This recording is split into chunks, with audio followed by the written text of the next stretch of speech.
Merci de nous rejoindre. Voici les principales articulations de cette livraison d'informations Actu 30 Télévision. Le secrétaire d'État américain Anthony Blinken a atterri à Kinshasa ce mardi pour un séjour de 48 heures. Il a eu un tête-à-tête avec le chef de l'État congolais Félix-Antoine Tshisekedi Tshilombo. La position des États-Unis sur la situation sécuritaire à l'Est a été l'une des questions évoquées. Jean-Marc Kabunda, placé sous mandat d'arrêt provisoire, le président du parti politique Alliance pour les changements a été conduit à la prison centrale de Makala ce mardi après son audition au parquet général près la Cour des cassations.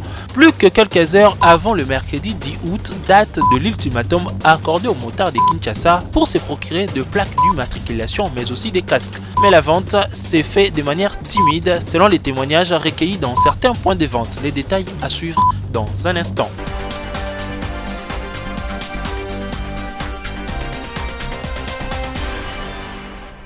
Le secrétaire d'État des États-Unis d'Amérique, Anthony Blinken, a foulé ses pieds à Kinshasa via l'aéroport international d'Njili ce mardi 9 août 2022. Au tarmac de l'avion Air Force 2, le chef de la diplomatie américaine a été chaleureusement accueilli par le vice-premier ministre des Affaires étrangères, Christophe Lutundula. Quelque temps après, Anthony Blinken a été reçu en audience par le chef de l'État congolais Félix-Antoine Tshisekedi au palais présidentiel de Mongaliema. L'entrevue entre les deux personnalités a duré une demi-heure et a notamment tourné autour de la situation sécuritaire qui prévaut dans la partie est de la RDC. Les échanges ont été élargis en une réunion bilatérale. Y ont été associés le VPM des Affaires étrangères, celle de l'environnement, les ministres des Finances, de la Défense, mais aussi celui de la communication et médias. Du côté des secrétaires d'État américains, la délégation était composée du sous-secrétaire d'État chargé des croissances économiques, énergie et environnement, José Fernandez, du secrétaire d'État adjoint chargé des affaires africaines, Molufi, et du directeur principal du Conseil national de sécurité pour l'Afrique, Jude Devermonde.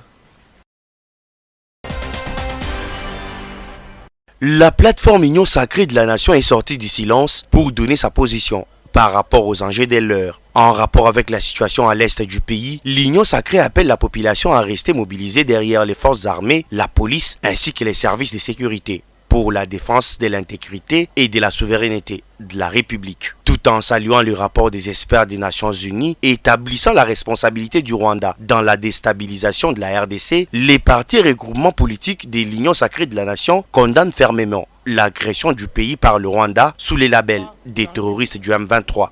Condamnons fermement la nouvelle agression de notre pays par le Rwanda sous les labels des terroristes du M23 ainsi que les groupes armés étrangers et locaux, et leur promettons que, de gré ou de force, ils seront définitivement vaincus sur la terre de nos ancêtres. Les chefs des partis politiques membres de la coalition signataires de cette déclaration réitèrent leur loyauté au président de la République et lui rassurent de leur volonté à l'accompagner dans ses efforts à porter haut l'étendard de la RDC dans les panthéons des grandes nations. Rassurons notre peuple qu'avec le président de la République, chef de l'État, son Excellence M. Félix Tshisekedi Tshilombo, notre pays recouvre chaque jour ses droits, sa dignité et sa respectabilité dans le concert des nations. Exhortons notre peuple à se mobiliser comme un seul homme derrière le chef de l'État, son Excellence M. Félix-Antoine Tshisekedi Tshilombo, dans la défense de notre pays. Plusieurs grandes figures de l'Union sacrée de la nation, notamment Modeste Bahati Lukwebo, Christophe Mbosso, Augustin Kabouya, Jean-Pierre Bemba ou encore Jean-Michel Samaloukonde ont apposé leur signature à ces documents lus par le député national Bernard Kayumba. Chose promise, chose due.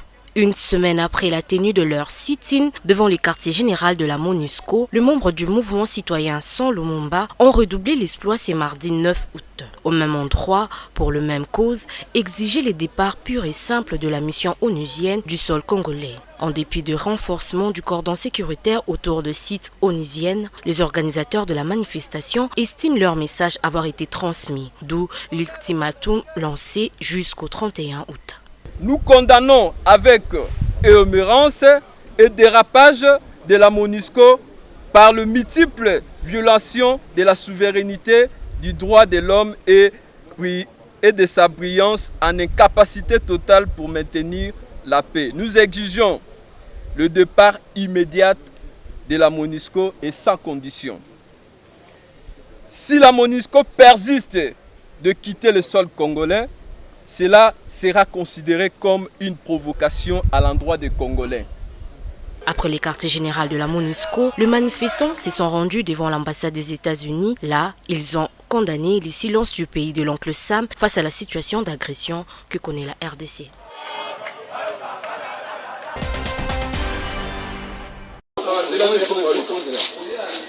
Il est arrivé un homme libre dans la matinée de ce mardi au parquet général près la Cour de cassation. Jean-Marc Kabound y est sorti en qualité de détenu provisoire. Convoqué pour les infractions d'outrage au chef de l'État, injures publiques et propagation de faux bruits, le président du parti politique Alliance pour le changement a été placé sous mandat d'arrêt provisoire sur décision du magistrat à charge du dossier. Destination prison centrale de Makala.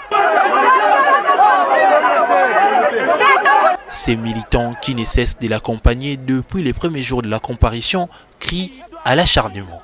Tshisekedi doit partir.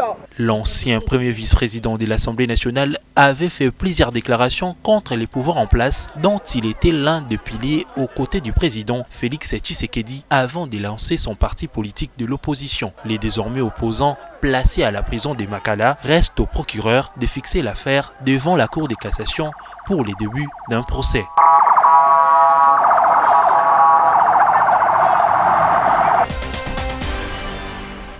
Le ministre honoraire Sylvain Mutombo a déposé au bureau de l'Assemblée nationale un dossier à charge du député national Jean-Marc Kabound qui l'accuse, entre autres, de faux et usage de faux dans ses identités.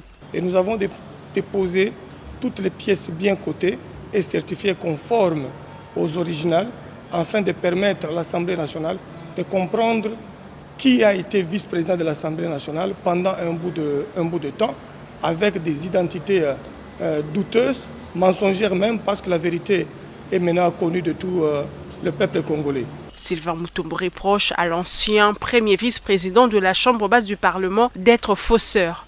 Le document est vraiment riche en couleurs, avec plus de 16 pièces, lesquelles pièces sont certifiées conformes et chaque pièce est illustrée avec les identités mensongères, parce qu'il n'y a pas de doute en ce que je sache. Ce sont des pièces originales qui prouvent à suffisance que monsieur a été X pendant un certain temps, Kabunda. Après un certain temps, il est devenu Kabound. Après un autre temps, il est devenu Kabound.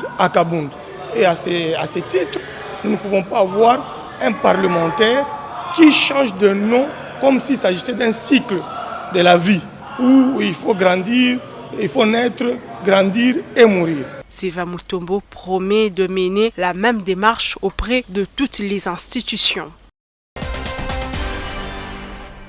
La République démocratique du Congo abritera du 15 au 18 août prochain le 42e sommet des chefs d'État et de gouvernement de la communauté de développement de l'Afrique australe SADC en sigle. Dans le cadre des préparatifs de ce grand rendez-vous régional, le Premier ministre Jean-Michel Sama Lukonde a eu une séance de travail avec une délégation conduite par le ministre de l'intégration régionale. Dans la suite du ministre, entre autres, le secrétaire exécutif de la SADC et ses adjoints.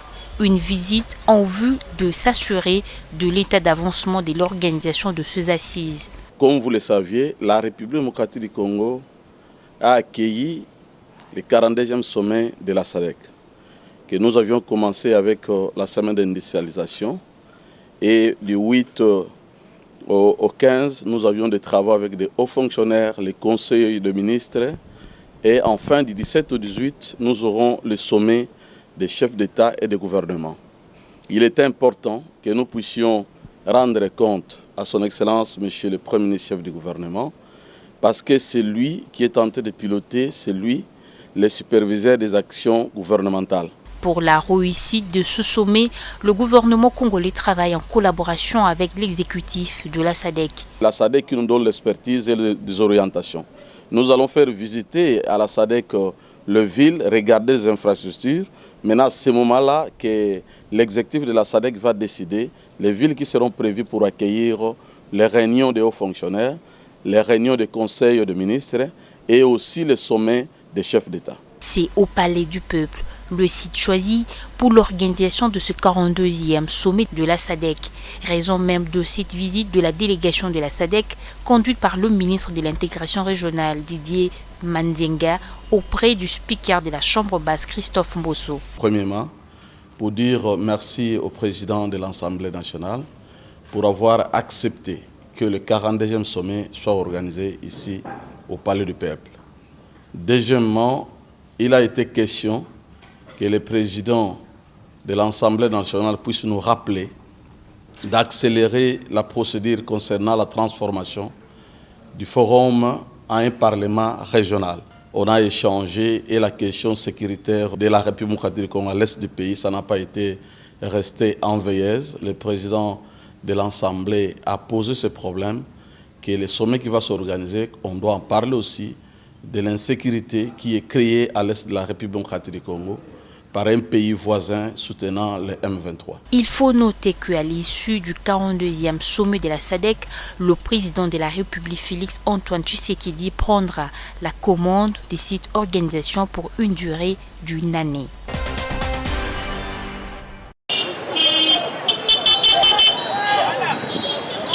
À quelques heures de l'ultimatum lancé, ils sont encore à compter du bout des doigts le conducteur des taxis-motos de la ville-province de Kinshasa qui cherche à se conformer au mot d'ordre lancé il y a peu par les autorités urbaines pour l'acquisition des plaques d'immatriculation et casques de protection pour leur sécurité. Dans la plupart des grands carrefours de la capitale, l'on peut facilement voir quelques-uns rouler sur leur engin avec casque et plaques. Et ceux qui ne se sont pas acquittés à cette mesure viennent timidement tour à tour pour se conformer à la mesure moyennant $32 américains.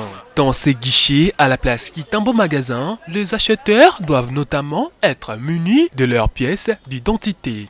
Te makamba plaque eza idée moko ya malamu o ezali kotia biso ba monta tozala en ordre s'il y a un problème donc ba olanda biso de faire na numéro na biso ya plaque pour que baye bakie te adresse na ye eza place telle de combo na ye monta avant na place telle. Partout moto tambolaka sans plaque te. Alors malamu moto nanga ezala identifier parce que la baïbi moto langa na facilité à signaler la police à partir du numéro de plaque. Pour la moto tambole bé lanzela sans plaque moi ba identifier que moto est baïbi yango anezate. Comme dans toute société, il y a ceux qui se conforment aux règles et d'autres traînent le pas. Pour chacun, ses raisons. Ce que moninga ina nous na plaque té eza pambate. Premièrement, eza moyen na nous mete. Mais na yebi il faut na somba. Et là, comment on a télémela kaka eza makambo ya ba 3 casques oyo bazolo. Casque moko pona nga moko motard, c'est normal. Tokyo ozala biso na facilité ko somba 3 casques oyo bazolo bata 10. Mais place à kotia na moto ezate. Et puis ba client na biso ba kinois disons. Biso ba kinois tozana moi ba organe na biso. Et atanga moko soki nazo bula na moto te naza client na mata moto. Na olinga te na zui casque mutu mususu alataki. Rappelons que c'est depuis le 21 juillet dernier que l'hôtel de ville de Kinshasa, soucieux de réglementer le secteur de circulation des taxis-motos, a pris l'initiative de rendre obligatoire l'identification des engins à 2 roues qui envahissent de plus en plus les acteurs de Kinshasa.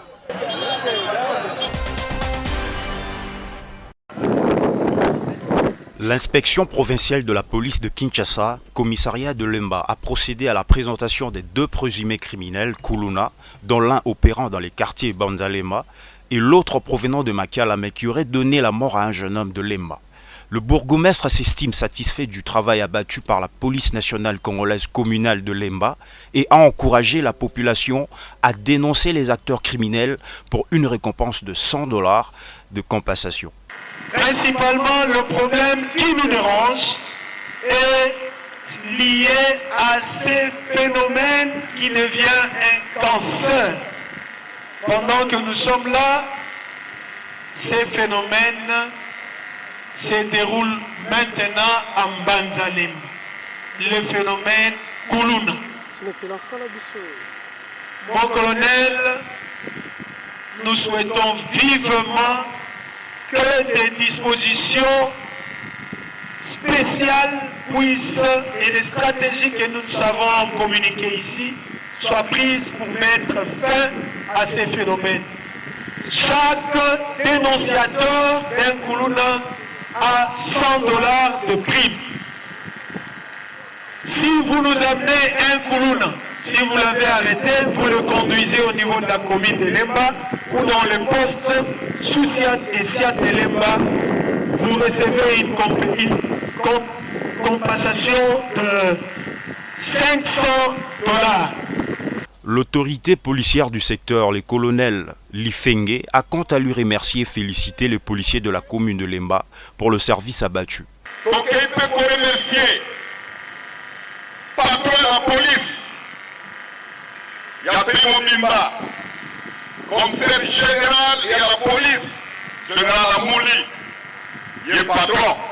Chaque jour, pour tout le azali kosala de police oyo, ezali police ya population, ezala malamu po ekeke la population ye na biloko na ye. Soki ezali na bakonzi oyo, bazali koapuye police esala mosala yango bien.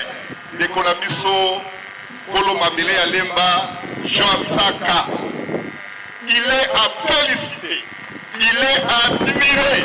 La nuisance sonore figure aussi au nombre de problèmes qui se posent et avec acuité au sein de la municipalité et dont l'autorité place dans la liste de ses priorités.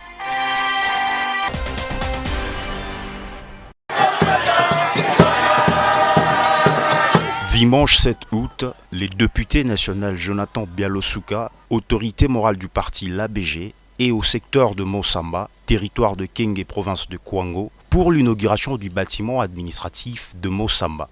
La cérémonie connaît la présence du ministre provincial de l'Intérieur, représentant du gouverneur Jean-Marie Petit-Petit, le secrétaire général de l'ABG, Aimé Patience Mangiadi, et des milliers de militantes et militants ont rehaussé de leur présence de cet événement à la grande satisfaction du représentant personnel du gouverneur. Mes sentiments sont des sentiments de satisfaction. D'abord, je dirais que le chef de l'État a une vision qui est portée par son excellent Jean-Marie Petit-Petit à travers le contrat social qu'il a signé avec le peuple du Kwango. Et dans sa matérialisation, il y a un fils digne du Kwango, l'honorable Bialosuka Jonathan, qui accompagne le gouverneur de province pour que la vision du chef de l'État dont il est porteur soit réalisée. Et ici et maintenant, je suis content de cet accompagnement et nous ne pouvons pas dire merci à celui qui a volé à notre secours, qui a volé aussi à la population de Moussamba et qui, tant soit peu, contribue à la matérialisation de la vision du chef de l'État qui dit dans son slogan quels sont les leitmotifs, le peuple d'abord.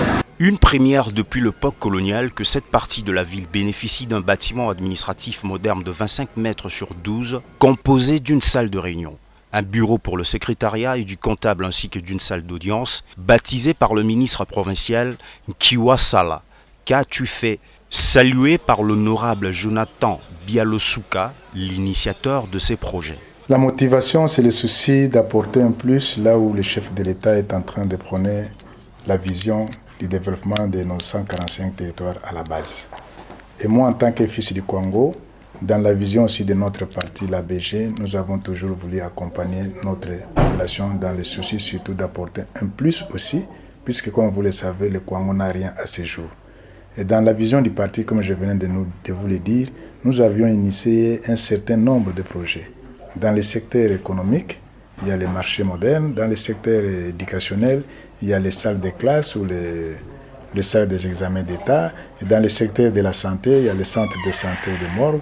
Et dans le secteur administratif, nous avons dit que nous devons doter à chaque secteur, comme entité de notre province, un bâtiment qui doit abriter les bureaux administratifs. Il s'y est de rappeler que ces bâtiments administratifs modernes de Mosamba est matérialisé dans le but d'accompagner la vision du chef de l'État, Félix Antoine Tshisekedi Tshilombo.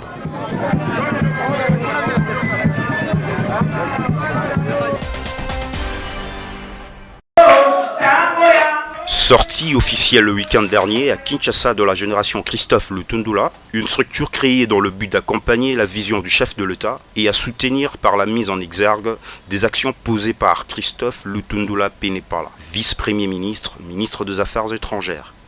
Ce que je peux dire au peuple congolais est qu'un ami me disait toujours, faute des repères, soyons nous-mêmes les repères. Souvent nous souffrons de la référence dans ces pays. Mais du moins en fouillant, en cherchant partout, nous avons trouvé qu'il y a des références. Même si ces références sont rares, mais il y en a quand même. Aujourd'hui, nous avons trouvé cette référence, c'est Christophe Lutundula, qui est un modèle, une icône, une image. Ça doit être l'intériorisation de la politique avant la conférence nationale, pendant la conférence nationale, l'entrée de l'AFDL, dialogue des Sun City, jusqu'aujourd'hui.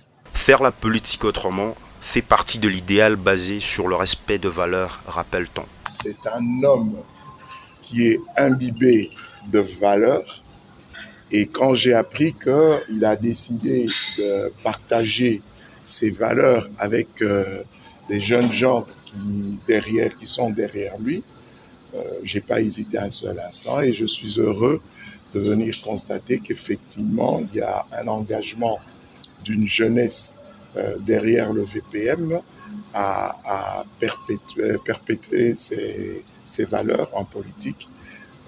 Je suis un homme heureux et j'espère qu'effectivement sortiront encore d'autres Christophe Lutundula. GCL affirme d'apporter soutien et accompagnement, vice-premier ministre et ministre des Affaires étrangères, pour promouvoir les bonnes valeurs en République démocratique du Congo.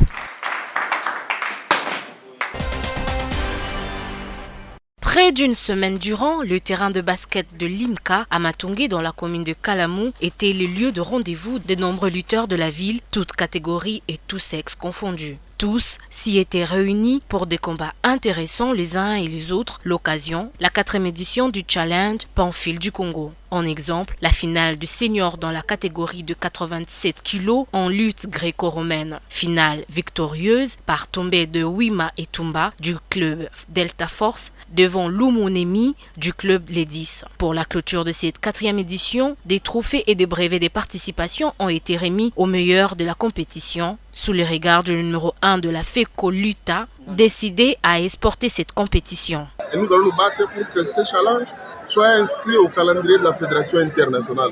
Pour que désormais les années à venir entraîner quelques autres pays viennent. Cette année, l'Angola est venu. Je me battrai, on sera au congrès le mois prochain. Avec là, je vais me battre pour que ce challenge soit inscrit dans le calendrier de la Fédération internationale. Ça honore la République. Si Eric Kinzambi s'inscrit pour l'internationalisation du Challenge Pamphile du Congo, son initiateur pense à son extension dans les provinces. Je souhaite aussi votre soutien. Prochainement, espérons que au Kenya, dans le Lubumbashi, au Congo central, Première compétition organisée en 2022 à Kinshasa, ces challenges a fait découvrir de nombreux talents jusqu'ici encore inconnus.